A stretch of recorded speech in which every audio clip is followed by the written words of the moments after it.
जिस तरीके से हिंदू धर्म के मानने वाले लोग के लिए राम प्यारा है, जिस तरीके से उनके लिए क्रिश्चियन धर्म के मानने वालों के लिए चर्च प्यारा है, सिख भाई के लिए गुरुद्वारा प्यारा है, उसी तरीके से बौद्ध धर्म के मानने वाले के लिए बौद्ध महाविहार प्यारा है कि किसी भी कीमत पर इसको लेके रहेंगे यही एकमात्र नमस्कार सभी को और नमो बुद्धाय, जय भीम। हमारे मित्र, और जब से ऑल इंडिया बुद्धिस्ट फोरम ने 2 साल पहले हम लोग ने ये मुहिम हाथ में लिए, तब से ही सतीश कुमार दास जी आरजेडी के विधायक, मकदमपुर के विधायक, अपनी बात रख रहे प्रमाण के साथ। तो मैं सतीश कुमार दास जी से अनुरोध करता हूँ। इंडिया में आने का मौका मिला। कल तक हौस था, आज हौस नहीं था, इसलिए आज हम धरना स्थल पर आना उचित समझे। और जब ये 2 साल पहले ये लड़ाई जब की शुरुआत, एक चर्चा परिचर्चा जब शुरू हुआ था, तो बहुत सारे लोग कह रहे थे कि ये लड़ाई कहाँ तक जाएगा, इससे क्या बहुत कहाँ तक आगे ले जा पाएंगे। कुछ लोग, हम लोग यदि इकट्ठा भी हो गए तो क्या इससे हासिल कर पाएंगे। लेकिन आकाश लामा जी, इनके टीम के तमाम साथी, भंते प्रज्ञाशील जी, शुरू दिन से बीटीएमसी का जो दर्द है, जो बीटीएमसी में रह करके इन्होंने जो महसूस किया कि किस तरीके से बुद्ध धर्मावलंबी या बौद्ध महाविहार को किस तरीके से क्षति पहुंचाया जा रहा है, ये बात शुरू दिन से इन्होंने बताने का काम करते रहे कि जब तक बीटीएमसी एक्ट खत्म होकर के और पूर्ण रूप से बौद्ध महाविहार का प्रबंधन बौद्धों के हाथ में नहीं आएगा, तब तक ये हमारे साथ अत्याचार है, अन्याय है और ये गैर संवैधानिक है। और इसीलिए हम सब लोगों ने इस लड़ाई की शुरुआत की और आकाश लामा जी ने सबको जोड़ने का काम किया। ये दूसरे प्रदेश से रहने वाले, लेकिन पूरे भारत में घूम करके एक माहौल इन लोगों ने बनाने का काम किया। हम लोग 2 बार अल्पसंख्यक आयोग के राष्ट्रीय अध्यक्ष लालपुरी जी से भी हम लोग जाकर के मिलने का काम किए, उनके साथ मीटिंग हुई और हम लोग के रिक्वेस्ट पे वो आकर के बौद्ध महाविहार में फिजिकली उन्होंने विजिट किया। बीटीएमसी का जो ऑफिस है वहां पर बुला करके हम लोग से चर्चा परिचर्चा की और उन्होंने भी कहा कि ये तो अन्यायपूर्ण ये एक्ट है, इसको खत्म होना चाहिए। लेकिन हमारी जितनी ताकत है, प्रधानमंत्री और राज्य सरकार को लिखने का हम लिखेंगे, लेकिन कोई रास्ता नहीं निकला। उसके बाद 17 सितंबर को पूरे भारत के जितने बौद्ध संगठन है वो तमाम लोग पटना के गांधी मैदान में इकट्ठा हुए और एक बड़ी विशाल सभा हुई।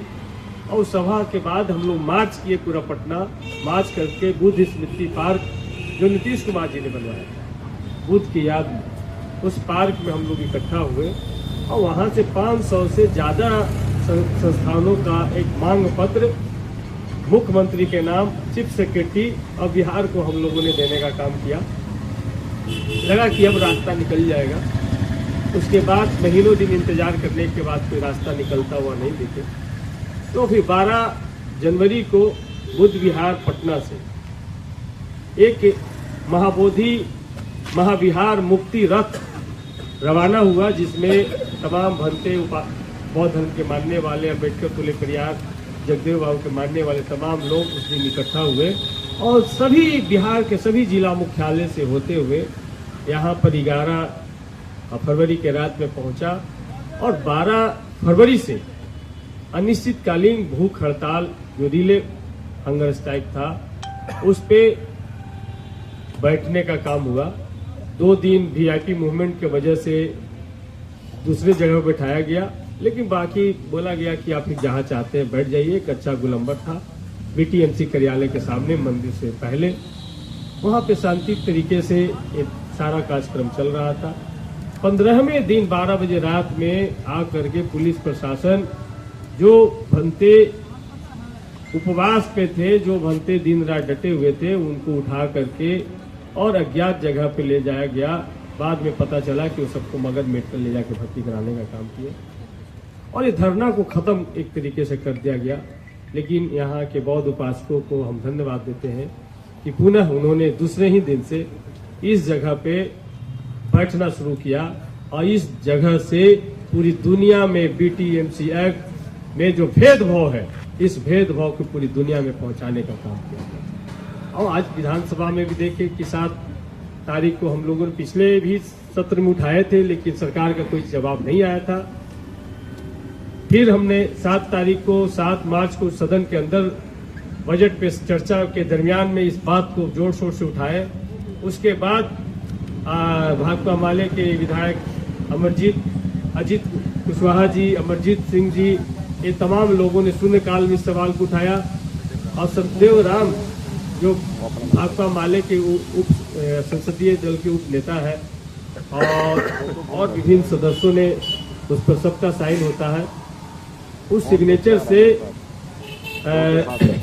उन्होंने कार्य स्थगन प्रस्ताव लेकर के आए और कार्य स्थगन प्रस्ताव में हम लोगों ने चर्चा की मांग की। सरकार ने चर्चा को स्वीकृति नहीं दिया, लेकिन जो कार्य स्थगन का जो प्रस्ताव था, उस प्रस्ताव के पढ़ने की इजाजत थी, जिसमें BTMC एक्ट को खत्म करते हुए बौद्ध महाविहार पूर्ण रूप से बौद्धों के हाथ में सौंपा जाए, इसका प्रस्ताव हम लोग सदन से करते थे। इसी पर हम लोग चर्चा कराना चाहते थे। तो लड़ाई आगे बढ़ी। चंद्रशेखर भाई ने भी संसद में इन तमाम सवालों को जो कम समय है उन कम समय में भी उठाने का काम किया है। तो ये लड़ाई देश विदेश पूरी दुनिया में फैल गया है। हजारों लोगों का कॉल मेरे पास पूरे देश विदेश से लोगों का आ रहा है कि आपने जो आवाज उठाया है इसके लिए हम आपको साधुवाद देते हैं। लेकिन सिर्फ आवाज उठाना मात्र एक बड़ा काम नहीं है। सबसे बड़ा काम है BTMC एक्ट को खत्म कराना, और ये धरना अनिश्चितकालीन है। इस संकल्प के साथ बुद्ध, अंबेडकर, पेरियार, फूले, जगदेव, कर्पूरी ठाकुर, मानवर काशीराम सब को सामने साक्षी मानते हुए, भारत के संविधान को साक्षी मानते हुए ये सब लोग संकल्पित होकर के बैठे हैं कि जब तक BTMC एक्ट खत्म नहीं हो जाता है तब तक ये हमारा लड़ाई आंदोलन खत्म नहीं होगा। अब सरकार को ये तय करना है कि क्या BTMC खत्म करेंगे कि जिस तरीके से सुंग ने बौद्धों को खत्म किया था, उस तरीके से सरकार बौद्ध धर्म के, अंबेडकर के, पेरियार के, जगदेव के, मानवर काशीराम साहब के मानने वाले लोगों को खत्म करेगी। इस सरकार को तय करना है। यदि हमारी मांग संवैधानिक है तो सरकार को मानना चाहिए, या फिर सरकार को बताना चाहिए कि आपकी मांग है संवैधानिक है, हम नहीं मान सकते हैं। ये आर्टिकल 25 से 28 में सिर्फ बौद्ध धर्म को छोड़ के बाकी सभी धर्मों के लिए लिखा गया, आपके लिए नहीं लिखा गया। ये बताना चाहिए सरकार को। तो सरकार पूरी तरीके से एक इसको क्या कह सकते हैं, BTMC एक्ट एक तरीके से ये समझिए गुंडा एक्ट है जो एक धर्म पे थोप दिया गया। तो इस एक्ट को, इस काले कानून को खत्म कराना ही इस आंदोलन का मुख्य उद्देश्य है, और सरकार से और किसी चीज की लड़ाई नहीं। और भारत के संविधान में विश्वास रखने वाले लोग हैं, बुद्ध के विचार में शांति सब लोग चाहते हैं। बुद्धम शरणम गच्छामि, संघम शरणम गच्छामि, धम्मम शरणम गच्छामि के लोग यहाँ बैठे हैं। सब लोग बुद्ध की संदेश को गाँव-गाँव, जन-जन तक पहुँचाना चाहते हैं। और भारत की पहचान बुद्ध है, भारत की पहचान चक्रवर्ती सम्राट अशोक है, भारत की पहचान डॉक्टर अंबेडकर है। ये सब लोगों ने बुद्ध का रास्ता हम सब लोग को बताया है। और बहुत सारी बातें बुद्ध धर्म से ही संविधान में ली गई है। समता, स्वतंत्रता, बंधुता, भाईचारा, करुणा, ये कहाँ से आए? ये सारे बुद्ध धर्म से आए। तो इसलिए हम सब लोग का एक ही मांग है कि BTMC एक्ट को खत्म करें। आज 30वां दिन हो गया है। सरकार का प्रतिनिधि इन डेलीगेट को बुला करके, मुख्यमंत्री सदन में जवाब दे, प्रधानमंत्री संसद चल रहा संसद में जवाब दे कि वो इस आंदोलन को किस रूप में लेते हैं। अन्यथा ये इस आंदोलन में पूरे देश विदेश के करोड़ों लोग इकट्ठा होंगे, और जब बुद्ध पूर्णिमा होगा तो मुझे उम्मीद है कि करोड़ों लोग से कम लोग यहाँ नहीं होंगे। जितना व्यवस्था शासन प्रशासन करना कर लें, करोड़ों लोग को आप आने से नहीं रोक सकते हैं।